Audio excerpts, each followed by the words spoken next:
I think looking back on UK music and specifically UK rap this year, it's definitely been interesting. I think your view on the current state of the music is definitely dependent on the popularity of artists that you're tuning into. So if you were a music fan that mainly tunes into a lot of the mainstream artists and you were to say that this year was an underwhelming year, that would be understandable to an extent. Or if you're someone who follows more niche or underground artists, you'd probably say that this year has been jam-packed with quality. As someone who follows both, I'll therefore say that this year could be defined as the shift to where a lot of the exciting, interesting music is mainly being produced. Some big hitters still make some good projects though, don't get twisted. With all of that being said, I want to go through my 10 favorite projects from this year and basically just rank some of them. Even with all of the discourse from this year about people talking about the state of UK music, there have been some quality projects that have dropped this year that really disprove this statement. Before I get into that list, I realize I haven't actually introduced myself in any of these videos, so I think this will be a good opportunity to do so. My name is Chid. I'm just an enthusiast about UK music as a whole, and I don't see enough videos in regards to music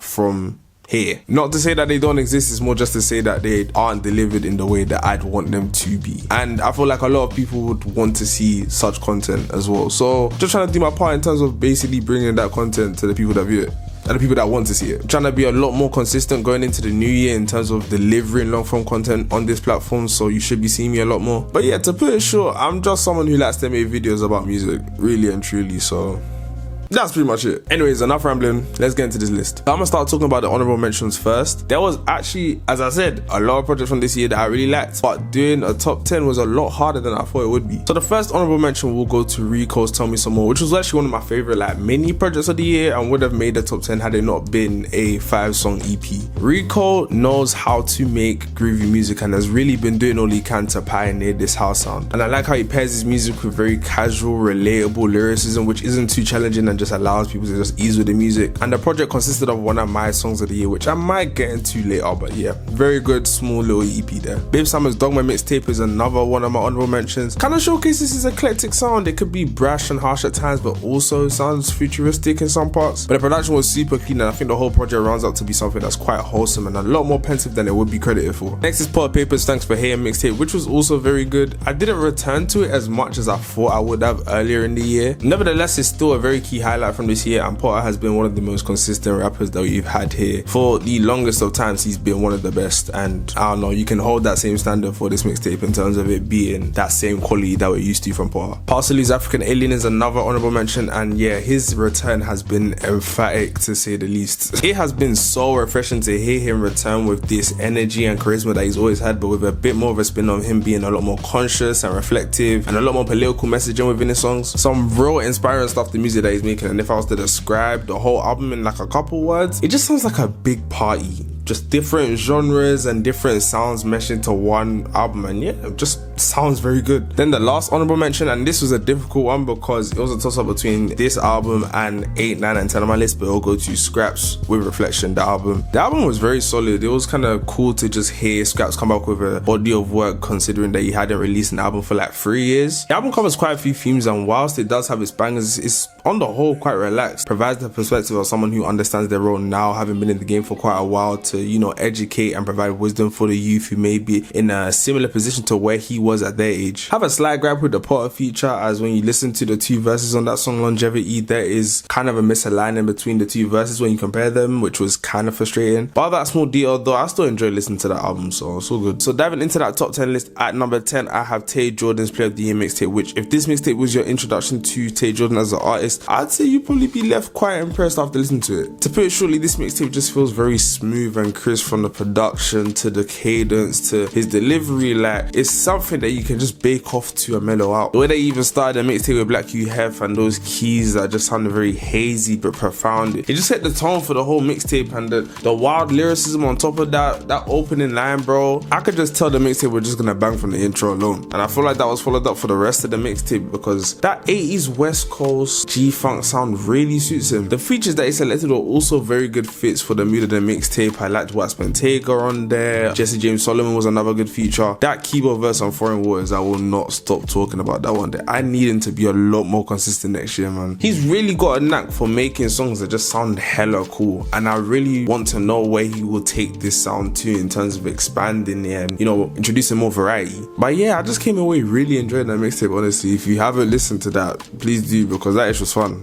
That was a fun mixtape. And number 9, I have the 40 mixtape by Jonino, which, I don't know, Jonino makes music for the regular London raver who's also overly self-aware about what life has to offer. Just very interesting music. His approach is really something, because when it comes to his lyrics, they can be quite vague and open to the interpretation of the listener, but that can also be combined with some vivid lyrics at times when he's talking about his nightlife experiences. And even with this extravagant fast life that he's keeping up with, he still acknowledges that there's still like a void that he experiences where he's been chasing this feeling of satisfaction and just fulfillment that he's been longing for. He still feels very hollow and empty, and it reflects within his voice, which is consistent throughout the whole mixtape. Then the production range is also immense. There's some plug and beat trap joints with some loony jungle beats on top of that, but generally the production just feels very directionless and ambiguous, and I think that's just the consistent theme with the whole mixtape, which he represented very well. Really did like that mixtape. I think it just opened my eyes to giving certain sounds and genres that I wouldn't initially like, and just giving them a chance, because you never really know with music, do you know what I mean? At number 8, I have Lively Experience by Names Bliss, and that brother, for like the past year or so, has just been super good for a long time. It was first his freestyles that were gaining some attention to him, now doing tours with his crew Left Field, and with the release of this album, it's really just the icing on the cake that commemorates his progress. As for the album itself,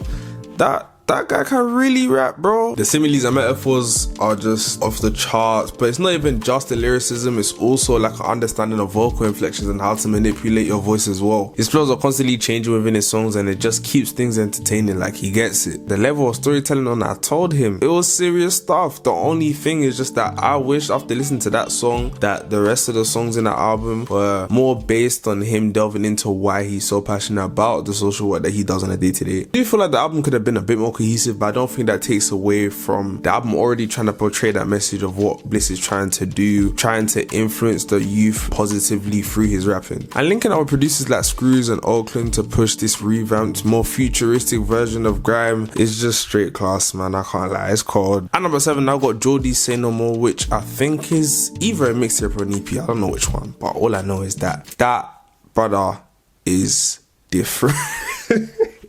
Geordie is serious, bro. A key takeaway from this project is that brother is really about his bread. They need to pay that man, because he did not stop talking about it. In all seriousness though, it does seem like he is seeking a different level of vengeance. He did speak about in part some of the times that he has been done dirty by people that he's worked with, but I don't know what it is. I feel like, and I am really hoping that we do see an album coming from him come next year, because I feel like it's about time. Majority of the stuff that Jody releases are just EPs and mixtapes. Back to the project though, a lot of the beats are very clean but minimal, which just allows him to shine and, I don't know, just go crazy with his lyricism, which can be very witty and comical, which we can see obviously through his involvement in Favelas. And then on top of that, he's very good with double entendres. I think there are a couple bars in there. I think there was one where it was like, he said on PLT, to all my real brothers, let's be realistic, there's no point having all that drip and having nothing liquid, because that's just nothing, isn't it? I was like, Again, very similar to Names Bliss. Like, this is just a very good rapper. Like, just as pure, authentic hoops being rapping form. On top of that, don't sleep on him for hooks as well, because he knows how to make a very catchy hook, especially on, The Most Generous, Tour Money, and New Flow. Those are some very good examples there. Recently, he has been talking quite a bit about his gripes with streaming, so I do wonder how he will deliver this new project. If he does drop one come next year, it's probably going to be via Bandcamp or, through a physical format. All I know is that I will be supporting no matter what, because that brother is talented and has been underrated for a good while. At number 6, I am gonna go with Kofi Stone, A Man After God's Own Heart, which was really just a very heartwarming piece of work focused on love in all kind of formats, whether it be familial, romantic, spiritual. It's just encouraging people to be a lot more loving and positive, and just a proper uplifting album. There are some real enriching and celebratory songs in there, like Black Joy, which is just uplifting those from black backgrounds, and I liked how it kind of matched the energy with that soulful, triumphant feel. That was good. Another key theme that I liked was just across the whole journey that he kind of took us on with his own relationship with Christ and how he was trying to better that. I mentioned that, but was obviously facing these different temptations, which was reflected with in terms of like lust with the songs Closer, and then clubbing with his friends in the song, what's it called? Colors in My Own Mind. Colors in My Mind, and how these temptations and struggles kind of mirrored the story of David in the Bible, who was another man who wanted to be a committed follower of Christ but faced his own struggles. And I think that's just it's a way of life that I think a lot of people can relate to. So the title of the album and then even the song King David Flow made a lot more sense after that. But then gradually, after deviating a little bit from his walk with Christ and having all these conflicting thoughts, he eventually comes back to the things that ground him, being his relationship with God and also his mother. And when I tell you that song, A Mother's Love, is such a soothing track. Like, you really done this thing there. A Mother's Love was really the true highlight to me on that album. If that song was to be played live, like a live band and everything, and like even a little bit of a quiet bro, I can only imagine. Kofi Stone's always been this observant, conscious MC who keeps evolving and growing with the significance of his message through his music, and I think following up from his album in 2019, he definitely delivered with this one. So yeah, big ups to him. At number 5, I got someone who made quite the profound introduction with the release of their mixtape, and that is Sibo with Lambeth Not LA. With this mixtape, not only is the storytelling and imagery very vivid and detailed, not only was the production very impressive and the whole project just sounded very sonically appealing, but this is someone who understands the power that their music can have in telling the stories of the voices that aren't heard and aren't usually taken into consideration, and ensuring that it reaches an audience that need to know what they're going through in his bits. Lambeth Not LA is the memoir of someone raised in southwest London, which consists of very bleak realities which occur on a regular basis due to the neglect that the area faces. And Sibo eloquently tells how this environment impacted him personally and molded him into this individual who's a lot more guarded up and detached compared to most people his age. This mixtape felt like a proper heart on one sleeve moment where he just put out every emotion into this mixtape, and pair that with some incisive wordplay and you've got quite the body of work. I think the standouts for me were Memory Lane, just for the nostalgia evoked, and then Icarus from a Youth from Brixton, obviously because of the deeper vulnerability shown there. Very young artist compared to the others on this list, and if he's reaching these levels already, it's very mad to imagine what he could do in the future. So yeah. At number 4, I got the mixtape Conglomerate by Len, Lancey and Femi, and boy, that was crazy. I know this year there's been like a lot of backlash, not backlash, but like a lot of resistance towards the alternative scene as it's kind of been expanding over this year. But yeah, they made a statement with that one, I can't lie. It's become a case where you can't ignore them anymore. Like, you may not like their music, but you have to respect it at a minimum. For me personally, I think first time I discovered Lancey, I always knew that I liked his music. For Len and Femi, it kind of took me a while to kind of get used to their sound, but right now I'm a fan, I can't lie. What they're doing in terms of just pushing the boundaries within the UK scene is very impressive and very commendable. So I appreciate how there's always like an implementation of the African roots within their music, whether that is lyrically or with the instrumentals. With the energy and the execution in the mixtape, it was clear that they knew the potential that the mixtape could have in its impact, and they clearly understood the assignment because some of the songs that they delivered to us, woof, ankle lock, Spanish guitar, excuse my French, is even slightly growing on me, pause, and each instrumental, as bonkers as they were, suited each artist accordingly. And yeah, overall just a very exhilarating project. Shout out to all the producers because their efforts cannot go without any praise. They really done their thing. I think seeing how the mixtape was received generally just makes me very optimistic to how we kind of perceive different kind of styles here in the UK. I'm hoping it just kind of creates a lot more acceptance towards things that are just a bit more away from the norm, because we've been needing it. It's been overdue. Like, especially with music, I feel like a lot of musicians here kind of just play it safe, and me personally, I'm tired of it, man. I think we just need to shake some stuff up. Shake stuff up, be open to trying new things and just being a lot more experimental. And I think if this mentality is taken on board in the next coming years, we'll look back at this mixtape, at least musically, that really signified that shift and encouraged it and pushed for it. So, and it's getting that appreciation and love now, so it's good to see. At number 3, this might be a surprise to some people, but I'm gonna go with Joe James, A Beast Living. That mixtape, that brother keeps elevating every single drop he has. There's not one bad song on that project. I don't understand why people still try and put him in this bracket of just being a UK chill rapper as if he can't really bar. Like, it's a total discredit to what he's actually capable of. This project in particular, everything really just sounded pristine. Specifically, National Geographic and Real Madrid, those are some elite songs. It seemed like the intention was to make some premium rap music, and I think he succeeded in doing that. No proper concept with this mixtape. It was just some very good songs with some varying topics, from him discussing the importance of dedication and discipline, some discussing how his environment installed a certain hunger in him that set him apart from his peers. Final point to make is just how much I rate the texture of his songs and how well they depict a certain atmosphere or a certain image. Songs like Silence Speaks with those uncanny sinister violins, bro. Everything sounded quite minimal but intense at the same time, so yeah, I messed with that approach heavy. Criminally overlooked rapper that deserves his flowers, so yeah man, really enjoyed that one. Now as for the final two projects that I'm about to mention, I feel like if you have one over the other, it'll be understandable. I think this is really more of a case of whether you prefer one theme being the central point for the duration of an album, or you prefer having multiple themes and multiple topics discussed in one album. So it just depends on whether you like things to be a lot more like central to one thing or a bit more variety. So that's all it is. But me, I prefer one over the other, and we'll get into that. Both of these two though are superb projects. Like real stuff we're discussing here. This is business. And number two though, I have Gets On Purpose with Purpose, which even though it is number two, I will say Gets is hands down the best rapper we have in this country. Okay, maybe there's a little bit of a debate, but I've got Gets in it.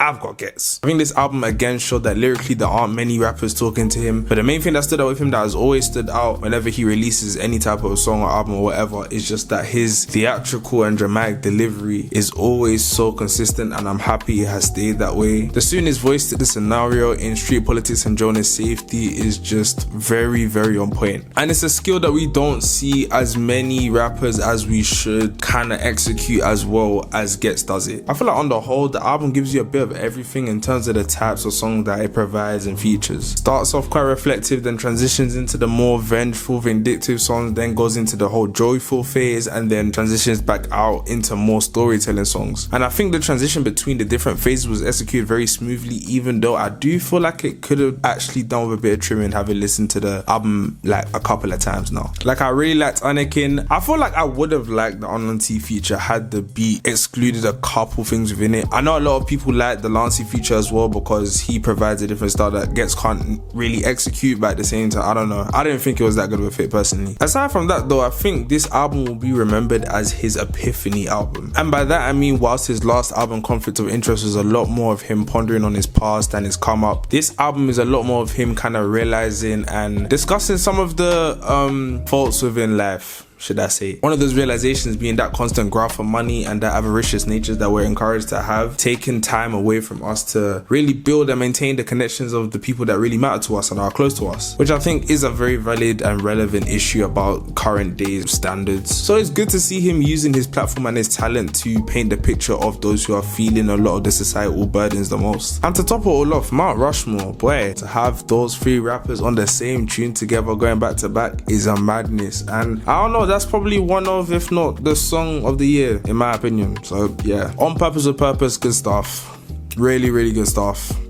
Can't talk highly enough about it. Top album. Serious. And finally, that leaves the number one album from this year. That would be Bashi's Being Poor Is Expensive. It's crazy because this brother hasn't been in the public eye in terms of rapping for a long while. So to come back with a number one album that a lot of people have ranked number one, by the way, is madness. But he done it successfully. And more time, I don't even know where to start with this album because there's so much to unpack. First off, I really like the way that he kept the regions close to him at the core of this album, being his Caribbean roots and living in Northwest. There were commemorations to his Caribbean roots through the sampling, which contained a lot of like lovers rock and reggae samples. I was including a lot of the instrumentals in this album, and then the Northwest theme being carried out through a lot of the features being exclusively Northwest artists. The album really feels like an informative diary recount which covers so many bases on the black experience within the UK, but explores some of the nuances within that black experience. In this case being the Windrush generation, with his grandparents being part of that legacy, and even talks a little bit about what it's like being a descendant of that generation. The album commemorates the foundation that was set by his grandparents, but also the passing on of a certain spirit of resilience which is mentioned throughout the album, and how that quality passed on to him and led to him rising above his own misfortune. Then within the album there's also a focus on on how the odds are stacked against black boys from infancy, discussing briefly the adultification of black boys in school, that self-hatred that builds up and leads to us fearing our own people, and how that stigma carries out and affects our adulthood. And the financial aspects are coming from a deprived area where there isn't as much emphasis or access to information regarding financial literacy, and the temptation to live a life above the average one is even more heightened. Very heavy topics that he's discussing, admittedly, but I really like the way and respect how he executed it, which made for quite a powerful album. I'm hoping that once the narrative regarding UK music blows over, that people can look back and return to this album and understand how enriching and necessary an album like this is. Also, aside from the content, I've always known Bashi for being, you know, quite witty and quite cheeky with his bars, but I didn't know how much his pen improved. Because it significantly improved. If I was to point out one particular song, that song On The Rise, bro. When I tell you, not only was the storytelling superb, but the way that he continued one particular rhyme for such a prolonged period and then swiftly transitioned out of that one ending into another, and it was barely noticeable. I was like, oh, okay, this guy is on a different level now. And yeah, needless to say, that was probably my most revisited album, hence why it's #1. So yeah, I could really talk about that album in a lot more depth and point out more details, but I'm gonna just keep it short and just keep it here. So Bashi's Being Poor Is Expensive is my #1. So that was my top 10 list. That was a lot longer to get through than I originally imagined, but I actually enjoyed it. Made me realize that we actually had a lot of good music come out this year. Yeah, going into 2025, I can only be a lot more optimistic. If you did get to the end of this video and watched it all the way through, I would be very curious to hear your favorite albums and mixtapes from 2024. A lot of these projects I've already spoken about in the past on my TikTok page, where I've done many breakdowns of them. So if you want to go and see those, the link to the TikTok will be in the description box below. Yeah, I was gonna talk about some other categories about who was the best whatever from this year, but it's literally 1 AM currently and I really need to edit this specific video. So that is all from me. If you enjoyed the video, like it, subscribe, share it, and yeah, I will see you on the next one.